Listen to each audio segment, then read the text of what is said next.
আসসালামু আলাইকুম এভরিওয়ান। আজকে আমি আপনাদেরকে দেখাবো আলু দিয়ে হাতে মাখা গরুর মাংস।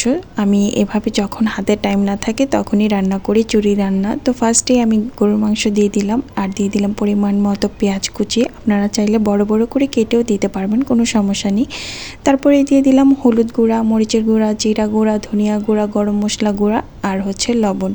আর দিয়ে দিলাম আস্ত গরম মশলা। তারপরে দিয়ে দিলাম পরিমাণ মতো তেল, কম বেশি যে যেমন তেল খান তেমনই দিতে পারবেন, কোনো সমস্যা নেই। তারপরে দিয়ে দিলাম পরিমাণ মতো আদা রসুন। তারপরে দিয়ে আমি খুব ভালো করে হাত দিয়ে মেখে নেব।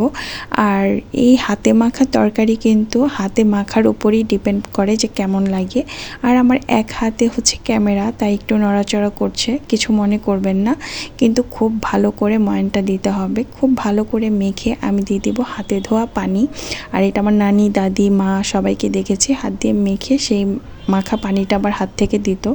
তারপরে আমি চুলায় বসিয়ে দিলাম। বসিয়ে দেওয়ার পর একটা বলক চলে এসেছে আর গরুর মাংস থেকে অনেকগুলো পানি চলে উঠেছে আর কি। তারপরে দিয়ে দিলাম আমি জয়ফল জয়ত্রী বাটা, অল্প একটু, বেশি দেওয়া যাবে না তাহলে তিতা লাগবে। তারপরে একটু নাড়াচাড়া করে আমি গরুর মাংস থেকে যে পানিটা বের হয়েছে সেই পানিটা দিয়ে আমি কষিয়ে নেব। তারপর আমি এই যে আবারও ঢাকনা উঠিয়ে ভালো করে নেড়েচেড়ে আবারও ঢাকনা দিয়ে দিচ্ছি। ভালো করে কষানো হয়ে গেছে। এখন দিয়ে দিব পরিমাণ মতো পানি।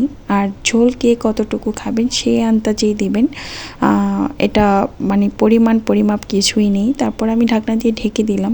বলক আসার পর আমি দিয়ে দিলাম কেটে রাখা আলু। কেউ চাইলে আলু দিতে পারেন, কেউ চাইলে আলু নাও দিতে পারেন, আপনাদের উপর। তারপর আমি খুব সুন্দর করে ঢেকে দিব। আর ঢেকে দেওয়ার পর যে বলকটা আসবে তখনই কিন্তু দিতে হয় কাঁচামরিচ। আমার ঘরে ছিল না তাই আমি আজকে দেইনি।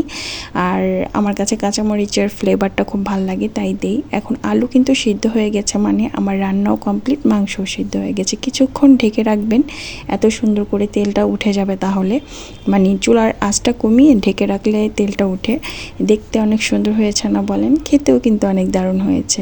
আপনাদের কাছে কেমন লেগেছে আমাকে কিন্তু জানাতে ভুলবেন না।